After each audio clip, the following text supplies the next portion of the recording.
দর্শক, কোরবানির ঈদ ঘনিয়ে আসার সাথে সাথে বসতে শুরু করেছে পশুর হাট। হাটের খবরাখবর জানাতে চট্টগ্রাম থেকে যুক্ত হচ্ছেন সহকর্মী নয়ন বড়ুয়া জয়।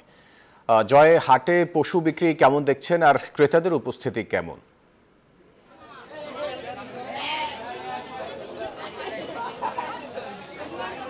ধন্যবাদ ফয়সাল আপনাকে। আপনি দেখতে পাচ্ছেন আমি সাগরিকা গরুর হাটে এসেছি। চট্টগ্রামের সিটি কর্পোরেশনের যে স্থায়ী 3টি হাট আছে এর মধ্যে এটি একটি বড় হাট তাদের। তো দেখতে পাচ্ছেন এখানে যারা ক্রেতা তারাও ঘুরতে এসেছেন, আবার যারা কোরবানি দেবে তারাও কিন্তু পশু কেনার জন্য তারা ছুটে এসেছেন। দেখতে পাচ্ছেন আপনার গরু, ছাগল, মহিষ কোনো কমতি আমরা দেখছি না। চট্টগ্রামের মানুষ আমরা দেখি কিন্তু লাল রঙের গরু পছন্দ করে, কিন্তু আমরা দেখছি লাল রঙের গরু সবচেয়ে বেশি আমরা এখানে দেখছি।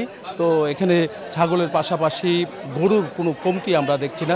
বিভিন্ন রঙের গরু আছে, তবে লাল রঙের গরুর দামটা কিন্তু অনেকটা বেশি। যারা ব্যাপারী যারা যারা বিক্রি করতে এসেছেন, তো আমরা একটু জানবো তাদের সাথে। তো আমরা একটু জানতে চাচ্ছি, গরুর কোনো কমতি দেখছে না এই হাটে, যেহেতু চট্টগ্রামের অনেক বড় হাট, প্রতিদিনই বসে এই হাট। তো গরু আপনি কয়টা গরু নিয়ে এসেছেন? গরু মহিষ কয়টা আছে? ধন্যবাদ নিউজ 24-কে। আমার প্রায় 100 গরু এখানে আছে, আরও গরু আসবে। এবং বাংলাদেশের সবচেয়ে দ্বিতীয় বৃহত্তম এই সাগরিকা গরু বাজার। এখানে অনেক গরু প্রতি বছর আসে, এবছর আসবে বলে আমরা আশা করছি। লাল রঙের গরু, এই গরুর দাম কেমন চাচ্ছেন আপনারা? এটা আমরা 4 লাখ টাকা দাম চাচ্ছি।